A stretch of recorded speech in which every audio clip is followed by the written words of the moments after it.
Mesdames et messieurs, bonjour, bonsoir, je suis Patrick François. L'émission d'aujourd'hui est consacrée à 4 chefs d'État dominicains qui sont d'origine haïtienne. Et ce qui est intéressant dans cette vidéo, c'est de voir à quel point les historiens essayent d'occulter ces racines haïtiennes. J'en profite aussi pour remercier mes abonnés. Nous venons de dépasser la barre des 2000. Continuez à vous abonner à cette chaîne, je vous rappelle que c'est gratuit. Alors que pour moi, c'est très important pour que je puisse continuer à bien figurer dans l'algorithme de YouTube. Revenons donc sur cette émission consacrée à ces 4 chefs d'État dominicains qui ont joué un rôle important dans l'histoire de ce pays et qui sont d'origine haïtienne. Et cette origine haïtienne est souvent occultée. Pire encore, certains ont été extrêmement cruels avec les Haïtiens.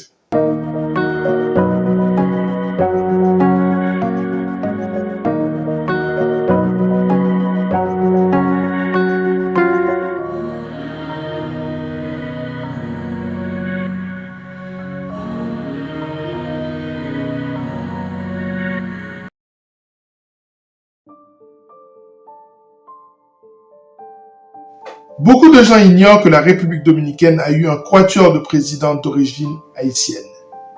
Les historiens traditionnels dominicains préfèrent occulter ces réalités historiques, alors que les historiens haïtiens abordent peu ce sujet. D'ailleurs, souvent les noms de ces chefs d'État ne laissent planer aucun doute sur leurs ascendances.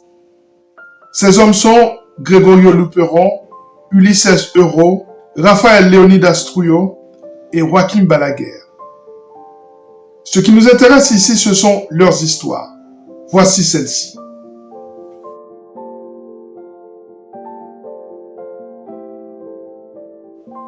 Le premier chef d'État d'origine haïtienne est Gregorio Luperon.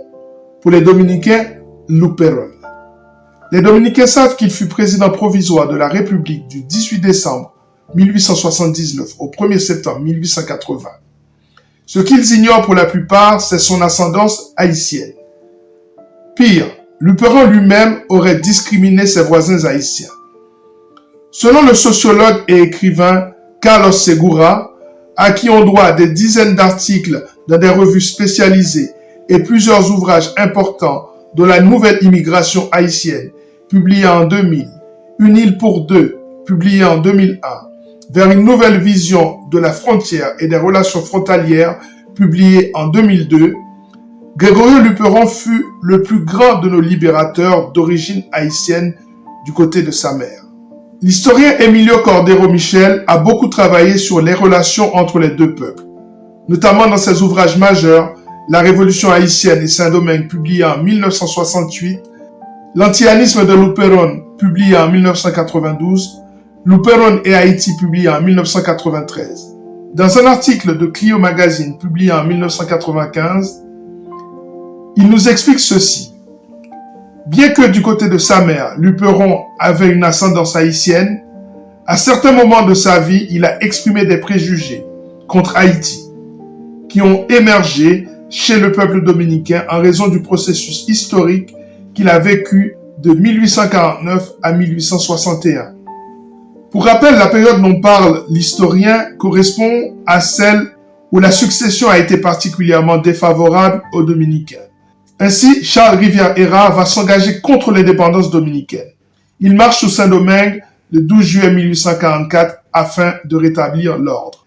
Il exécute les Dominicains opposés à son régime et en jette d'autres en prison. Le chef indépendantiste, Juan Pablo Duarte, est contraint à l'exil à Curaçao. À ce titre, les graphistes dominicains vont publier des illustrations montrant le président haïtien sous des traits presque animaux. L'armée haïtienne sera finalement vaincue par les trinitaires indépendantistes dominicains dirigés par Juan Pablo Duarte. Le 27 février 1844, l'indépendance est proclamée par la Trinitaria et ses leaders indépendantistes, Ramon Matías Mella, Francisco del Rosario Sanchez et Juan Pablo Duarte. Gregorio Luperon est surtout connu pour son rôle dans la guerre de Restauration, 1863-1865, qui visait à restaurer l'indépendance dominicaine face à l'occupation espagnole. Il a occupé le poste de président à plusieurs reprises, au cours des années 1870 et 1880, jouant un rôle clé dans les efforts visant à stabiliser le pays après des périodes de troubles politiques. Aujourd'hui, un aéroport dominicain porte le nom de Gregorio Luperón à Puerto Plata et il possède son buste dans le Parque Independencia à Santo Domingo. Ce que l'histoire dominicaine cherche à cacher, ce sont ses racines haïtiennes, révélées par au moins 2 historiens. Un autre historien, le docteur Tissot Ricard, fait référence à l'ascendance haïtienne de Luperón.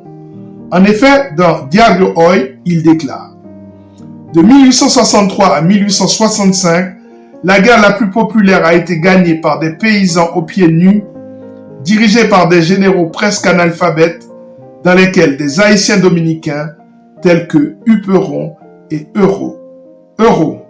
La transition est toute faite. »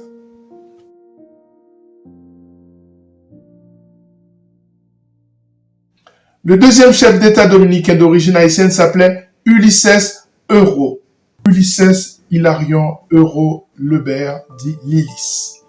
Il était le fils de Josaphat Lebert, une femme née aux îles Vierges, et de José Alexandre d'Assas Euro Fortune, d'origine haïtienne.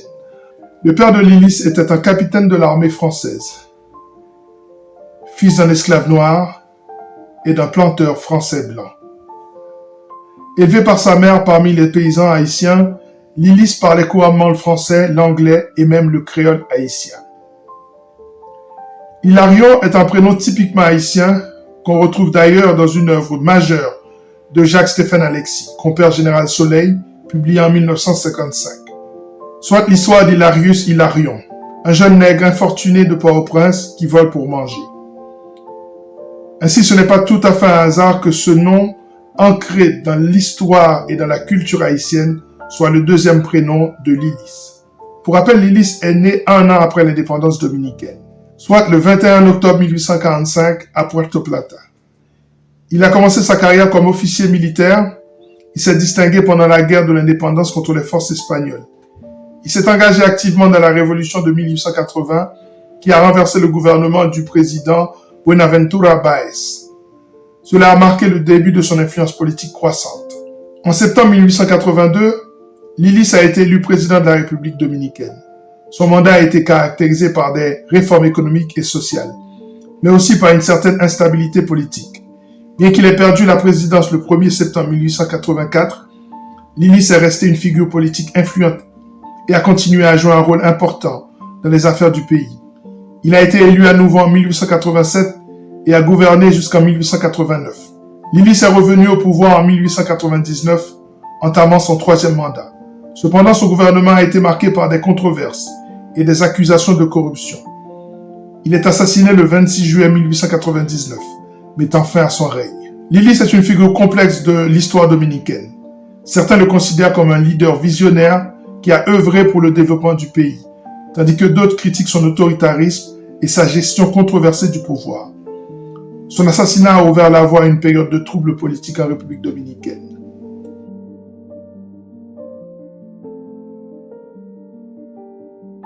Le 3e chef d'État dominicain d'origine haïtienne n'est autre que Léonidas Rafael Trujillo y Molina, soit l'un des pires sanguinaires de l'histoire de la République dominicaine, un chef d'État particulièrement sadique avec les Haïtiens.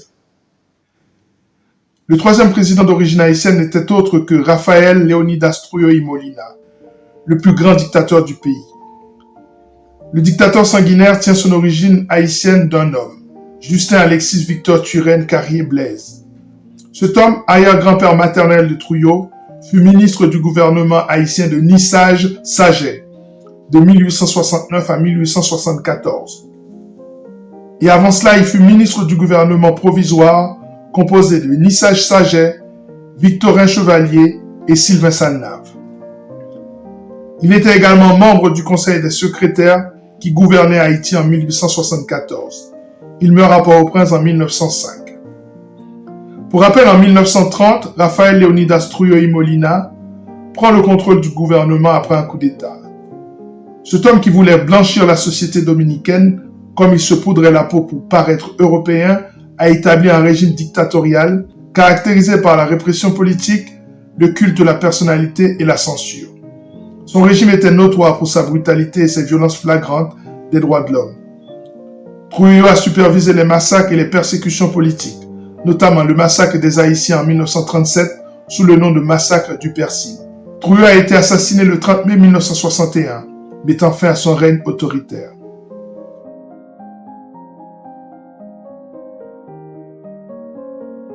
Le dernier chef d'État dominicain d'origine haïtienne n'est autre que Joaquim Balaguer, 1906-2002. Il possédait des liens avec Lilis. En effet, José Alexandre Dassas Euro Fortune, père de Lilis, était le frère de Rosa Amalia Euro Dominguez, grand-mère maternelle de Balaguer. Pour rappel, Joaquim Balaguer Ricardo a exercé plusieurs mandats en tant que président, avec des périodes interrompues de 1966 à 1978. Il a été critiqué pour son style autoritaire, mais son gouvernement a également été salué pour la stabilité économique. Face à des pressions internes et externes en faveur de la démocratie, Balaguer a accepté de ne pas se présenter à l'élection de 1978. Il a ensuite été élu à nouveau en 1986 après une période d'opposition. Balaguer a quitté le pouvoir en 1996 après des élections controversées.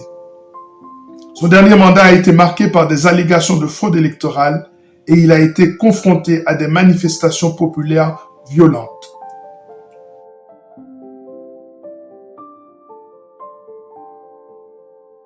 De nombreux Dominicains d'origine haïtienne ont donné des exemples de patriotisme, de Luperon à Jacques Vieux. Certains Dominicains, dont Luis Abinader en campagne de réélection, méprisent Haïti, comme si les Haïtiens n'avaient jamais joué un rôle dans le progrès de la République dominicaine. Thèse qui souffre tout simplement d'un déficit de vérité. Voilà, c'en est terminé pour cette émission consacrée à ces 4 chefs d'État d'origine haïtienne qui ont joué un rôle important dans l'histoire des 2 pays. À très bientôt sur cette chaîne pour une nouvelle émission consacrée à la culture, l'actualité et la politique haïtienne. Prenez soin de vous. Ciao.